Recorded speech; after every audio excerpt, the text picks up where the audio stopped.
wanadanganyana. Hawa watu wawili wanadanganyana. Hawa wawili wanadanganyana.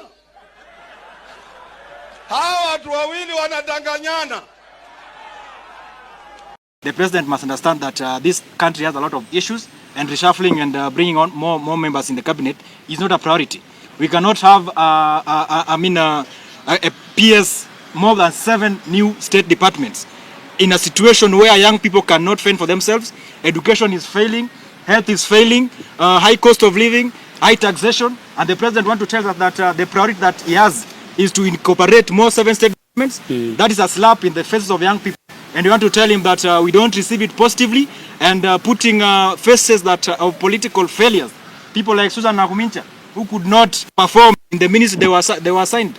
That is a slap in the face of young people, and we want to tell the president that these are not priorities. We are so saddened that those who are selected or those who are shortlisted are of ages of 60 and above, and that's a clear indication that the selection panel did not factor in the issues of the future of this country. We cannot hand over the country to people who are not certain about being here for the next 20 years. In fact, some of them are not even sure if they live to witness that election. Yes, good evening, Kenyans. I think we got a very clueless and rudderless president. Who does reshuffles an appointment 2 years, 7 months after he was elected president?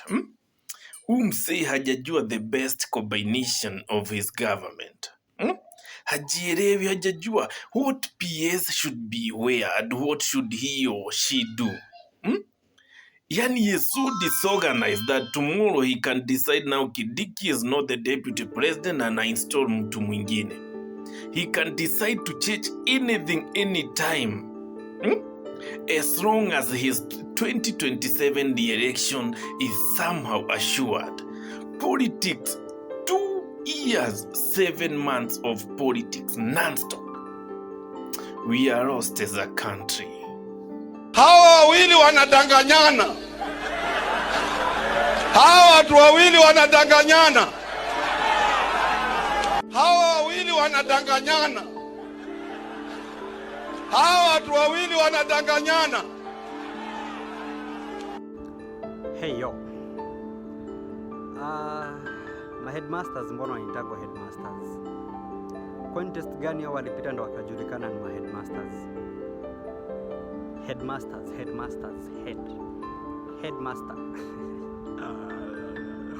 Headmaster. Anyway, tuachana na hiyo. Ningetaka kujua Aturi ako wapi aza? Wakati watu wanakato pesa za shasho haongei, na bado wakati watu wanakato pesa za wameongezewa pesa za uzeeni NSSF, a lot of money, haongei. But Labor Day watu watakuwa wamejaa place yenye yako wanamsikiza akiongea bullshit na nonsense yenye saizi hajulikani kwenye yako, wakati watu wanaumia, mishahara zao zinakatwa. Where is Aturi na tumba yake kubwa? Where is he? Where is it?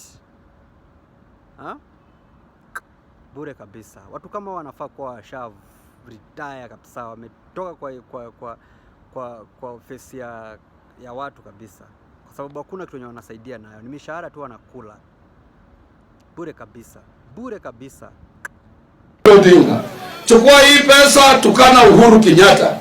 Hiyo na Uhuru Kenyatta alimsaidia kuweka Mama Ana kwa kaburi, kwa mali, kwa kila kitu. Akakaa huko mpaka usubuhi pale Mlulu. Mimi nataka kuambia Wycliffe Ambeto, Wycliffe Salia Mdavadi, wote na Wycliffe, mkisikia Mama Ana pale kwa kaburi, she's not happy na siasa ya mtoto yake kununuliwa, kuanza kusimama kwa platform na kutukana wale waliofanya matanga yake kufana. She's not happy.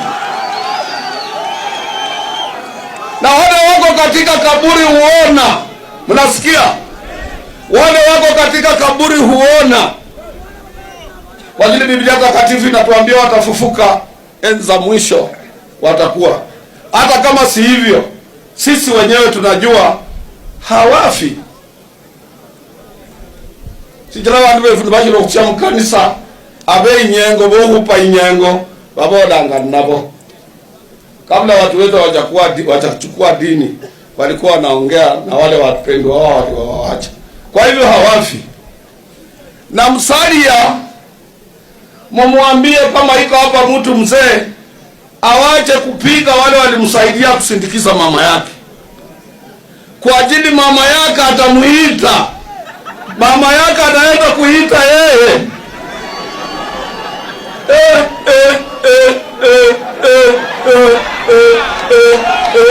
Anaenda kuitwa. Ninamwambia mchana. And I don't want to curse him. Kwa ajili nilimpa kiti nikasema yeye ataongoza sisi kama jamii yetu. Lakini ile kitu nataka kumwambia anaenda kuitwa. Kama hawaji hiyo mtindo, hivi karibuni utafungua TV yako unaona breaking news. Mama yake amemuita. Unasikia hiyo maneno? Huwezi kutukana mkono iliyokulisha wewe. Huwezi. Hata kama wewe una akili ya aina gani. Mimi naona anasimama na we were taken to court by a stupid man called Atwoli. It's always good to be stupid than to be a thief. A stupid can be advised. A thief steals from the mother. He's a very foolish person. The anger between William Samoei Ruto with me is that I stopped him from stealing at NSSF. Simple. Simple. Simple. Simple. Eh? Atajua hajui.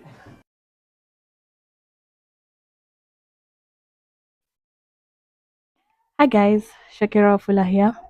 I'd like to take just a few minutes out of your day to try and clarify a few things regarding the Dutch royal visit, particularly the meeting that I attended that has resulted in me receiving so much backlash.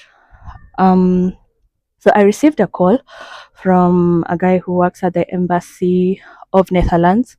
I believe he's the communications director or like political advice or something. I can't remember the specific role, but he invited me to this conversation with the King and Queen of Netherlands. And for me, I had to inquire, why are we planning a conversation yet we already expressed our disinterest in the visit, because it felt like an endorsement of Ruto's regime, of which I completely agree. The guy said the visit is still ongoing, and I have this opportunity to present my complaints directly with the royal couple, and that I should think about it. And that's what I did. I did not immediately accept or turn down the invitation. I took some time to think about it.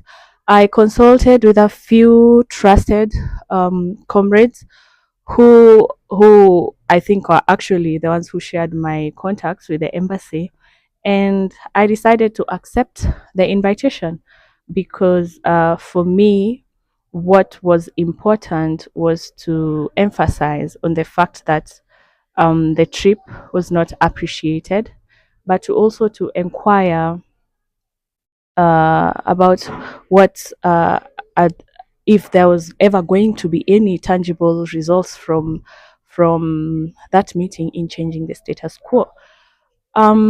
So I did not go to State House like it has been claimed. The meeting was at the Netherlands Embassy, the ambassador's residence. I did not interact with Kasongo or anybody in his team. All interactions I had was with Netherlands and guys from the Dutch embassy.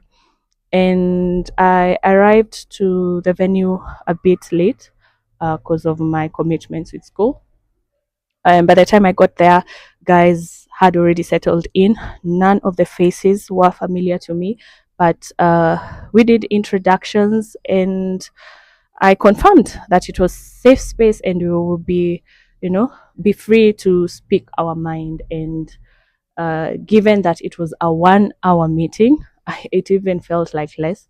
And we are about 15 people in the room: the king, queen, the ambassador, and a minister, I think the Minister for Foreign Affairs, and now the young people who are there. I do not purport myself to be a representative of young people. I do not speak for Gen Z in particular, but I also don't believe in sitting down on our hands and letting our country wash away. As a committed, patriotic citizen, I consciously take time out of my day. I'm a mother, I'm a student, I work part time to be involved in what I feel like is steps towards a better country, not just for myself, but for all of us and for our children. And I wish more people will show up like this. So for me, I emphasize that their visit is not appreciated, and we would anticipate like tangible results from the conversation, and for it not just to be a PR stance. And I repeated even to the Dutch media that were present, who interviewed me afterwards, that I still feel like a stronger message towards supporting Kenya would have been them cancelling the trip and saying it was because of the human rights violations that the current regime is involved in. Um, but yeah, I did not receive any compensation, monetary or otherwise, for my time or for the for my own money that I spent to get to and from the venue. I did not consume any food in that location. And yeah, I feel like we have already lost so much as a nation. Young people have died, people have been injured, there's been loss of property, and we can't afford to lose more. Especially, we can't afford to lose faith in each other, and we can't afford to lose hope that we as citizens are capable of changing our country's direction towards a better place. So, yeah, I feel like that's all I can say for now. I really want to appreciate everybody who has reached out, whether it was to critique, to advise, in solidarity regarding this situation. But tuendelee mbele pamoja as a united Kenya, and let's see what our effort is going to do and result in. Yeah. Bye. Whew.